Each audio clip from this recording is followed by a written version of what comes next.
Perhaps one would like to know the emperor's preparations before the siege, while the Sultan was gathering his forces, and the aid that we received from the Christians abroad. No aid whatsoever was dispatched by other Christians. On the contrary, an official one of the Sultan was sent to the Serbian despot Lord George in order to ask him to be the intermediary for the treaty with the Hungarians. Even though a Christian scribe in the retinue of the envoy had been instructed by certain members of the Turkish council to inform the despot that the Sultan intended to march against Constantinople once the treaty was signed, and to delay the conclusion of this treaty, the despot paid no attention to him. The wretch of a despot did not consider the fact that once the head has been removed, the limbs perish also. In Rome, what measures were taken by the Church to prevent our downfall?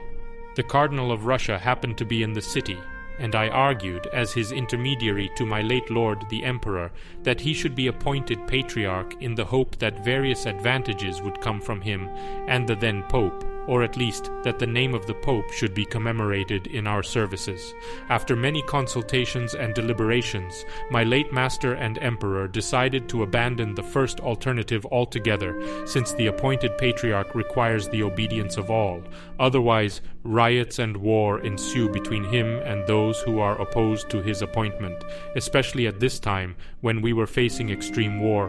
What a misfortune to have a war inside the city as well. The Emperor consented to have the Pope's name commemorated in our services by necessity, as we hoped to receive some aid.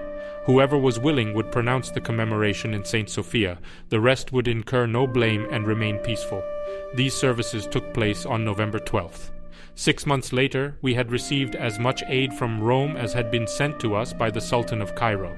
Although it was possible for the despot of Serbia to send money secretly from many places and similarly men, did anyone see a single penny? On the contrary, they provided huge financial aid and many men to the Sultan who was besieging the city. Thus the Turks were able to boast in triumph that even Serbia was against us. Which of the Christians, the Trebizond Emperor, the lords of Wallachia, or the Georgian king, contributed a single penny or a single soldier to our defense, openly or secretly? The Hungarians, however, did dispatch an embassy with the following message to the Sultan: "Assuming that you had a peace treaty with the city, we also concluded the treaty with you. Otherwise, we will annul our treaty." What did my late lord the Emperor not do publicly and privately in his efforts to gain some aid for his house, for the Christians, and for his own life? Did he ever think that it was possible and easy for him to abandon the city if something happened? Who knew of our emperor's fastings and prayers, both his own and those of priests whom he paid to do so, of his services to the poor, and of his increased pledges to God in the hope of saving his subjects from the Turkish yokes?